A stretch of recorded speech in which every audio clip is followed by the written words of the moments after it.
La audiencia de juicio, tercera parte. Observaciones a la prueba.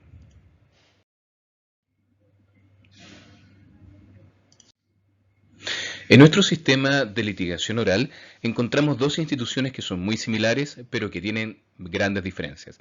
La primera de ellas dice relación con los alegatos de clausura.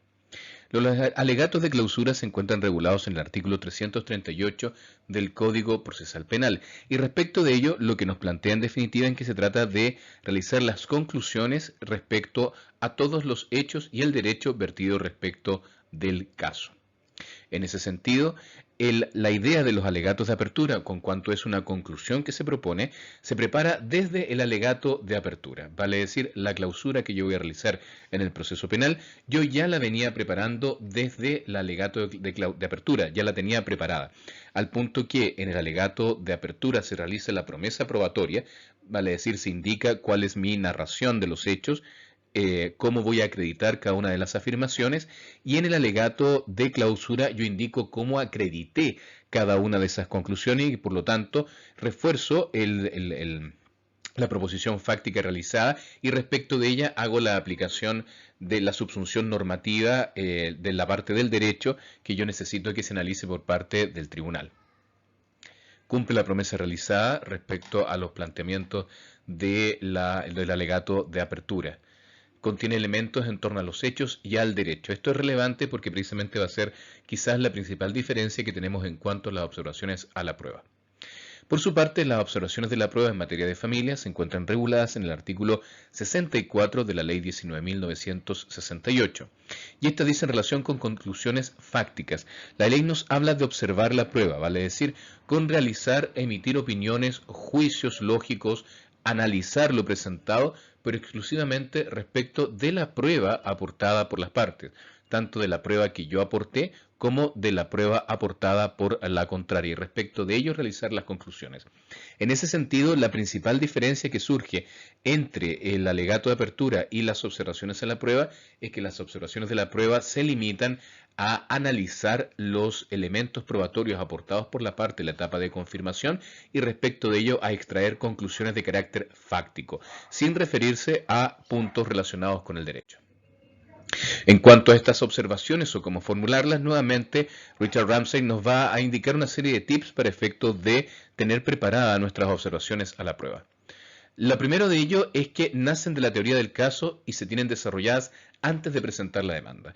Cuando nosotros construimos nuestra teoría del caso, que es esta narración circunstanciada respecto de cómo ocurrieron los hechos, nuestra solución a la pregunta que deriva del problema jurídico, ya tenemos preparado no solamente la demanda, no solamente seleccionamos y depuramos los medios de prueba, sino que también en base a ello ya tenemos preparadas en un principio las observaciones a la prueba.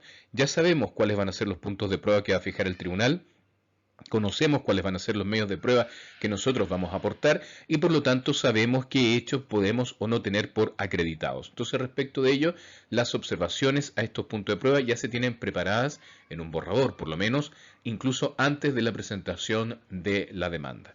Ahora, eso no significa que uno recurra a este borrador y lo repita como loro, por ejemplo, hablando de testigos que no se presentaron a la audiencia o testigos que hayan declarado respecto de cosas que nos explicaron a nosotros cuando nosotros preparamos la teoría del caso, pero que luego, por distintas razones, no son indicadas en el tribunal. No se trata de eso.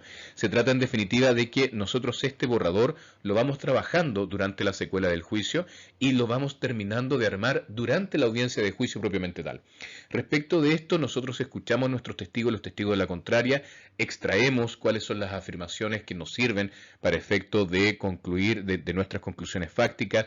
Tenemos ya claro cuáles son los documentos que se presentaron, qué parte importante de su documento me lleva en definitiva a confirmar la afirmación que yo realizara en la demanda y que está relacionada en definitiva con el objeto del juicio y con los hechos a probar. Entonces, durante todo el desarrollo de la audiencia de juicio, yo no solamente estoy jugando, no solamente estoy en la cancha, sino que también estoy observando y tomando nota de lo que ocurre para efecto de poder observarlo.